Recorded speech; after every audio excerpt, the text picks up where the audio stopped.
আজকে একেবারে প্রথমেই বলছি, একটা দারুণ বাটা রেসিপি শেয়ার করছি, যেটা খেলে মুখের স্বাদ তো ছাড়বেই, আর প্রথম পাতে না এই বাটাটা পেলে মনে হবে পুরো ভাতটাই ওই বাটাটা দিয়েই খাই, আর কিছু ভাতও বেশি খাওয়া হয়ে যাবে। Hello friends, welcome back to ওজো and mom cooking and blogging.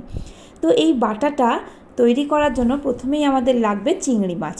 চিংড়ি মাছগুলো ধুয়ে পরিষ্কার পরিচ্ছন্ন করে রাখতে হবে, নুন হলুদ মাখানোর দরকার নেই। আর এখানে আমি নিয়ে নিয়েছি ঝিঙে আর পটল।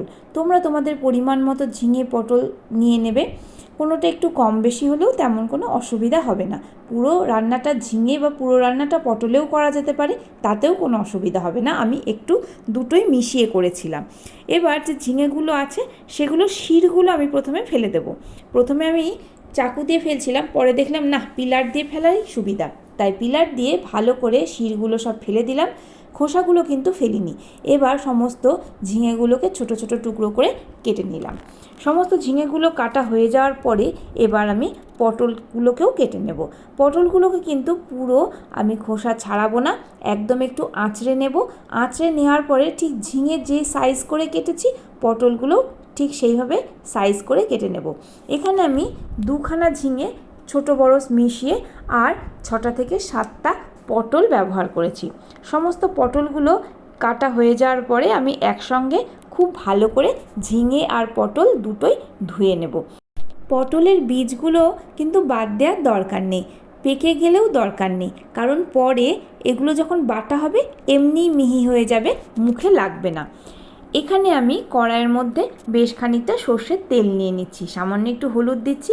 তারপরে এখানে আমি কয়েকটা জিনিস ফোড়ন দেব, সেটা হচ্ছে রসুন, শুকনো লঙ্কা আর কাঁচা লঙ্কা। শুকনো লঙ্কা ঝাল অনুযায়ী 6টা থেকে 7টা নিয়ে নিয়েছি, কাঁচা লঙ্কা 2টো নিয়েছি, আর রসুন 13 থেকে 14টা পিস নিয়েছি, গোটা 15 নিলেই হবে। এই সমস্ত উপকরণগুলো তেলের মধ্যে দিয়ে ভালো করে ভাজা ভাজা করে নিতে হবে। ভাজা হয়ে গেলে যে পটল আর ঝিঙেটা ধুয়ে রাখা রয়েছে সেটা এর মধ্যে দিয়ে দেব, ভালো করে নাড়াচাড়া করে মিশিয়ে দেব তেলের সঙ্গে, আর একটু ঢাকা চাপা দিয়ে দিয়ে ভাজতে থাকবো। বেশ একটু মিডিয়াম ফ্লেমে ভাজবো, যাতে ভাজাটা আমার তাড়াতাড়ি হয়ে যায়।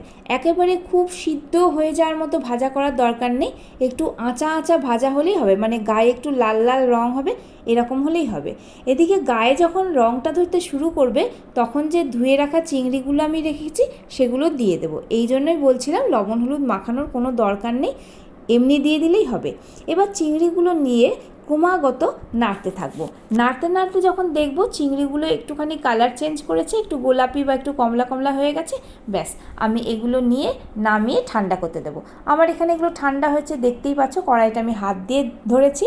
তারপরে এই সমস্ত ঠান্ডা উপকরণগুলো ভালো করে বেটে নিতে হবে। শিলনোড়ায় বাটা যেতে পারে, আমি মিক্সি ব্যবহার করি তাই গ্রাইন্ডারের বাটিতে পিষে নিলাম। আমার এই গ্রাইন্ডারের বাটিটা ছোট বলে আমি দুবারে পিষছি, প্রথমে খানিকটা পিষে নিলাম, আবার পরে খানিকটা পিষে নেব।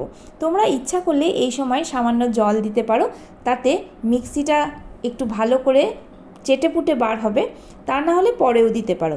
আসলে জল যত কম দেয়া যায় ততই ভালো, কারণ জল দিলে কিন্তু একটু টাইম লাগবে এই বাটাটা রেডি হতে।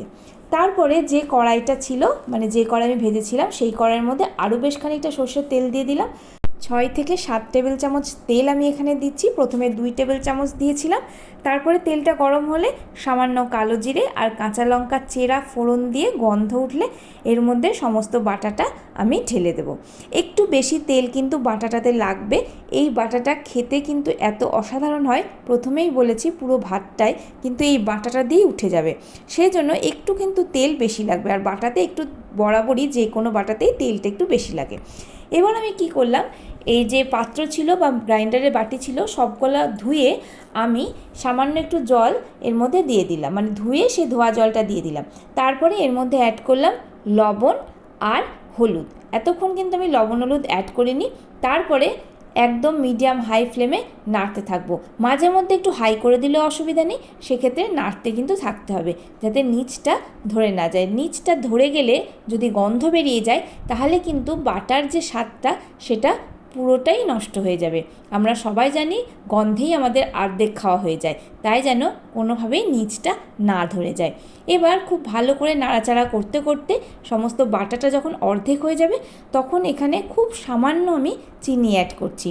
তোমরা ইচ্ছা করলে চিনি নাও দিতে পারো, এখানে খুব সামান্য গুড় বা মিছরি গুঁড়ো সেটাও দিতে পারো। আমি সাধারণত মিছরি ব্যবহার করি, কিন্তু ইদানিং মিছরিটা আমার ঘরে থাকছে না, তাই জন্য আমি এখানে খুব সামান্য একটু চিনি অ্যাড করলাম। এবার ব্যাস নাড়তে থাকতে হবে।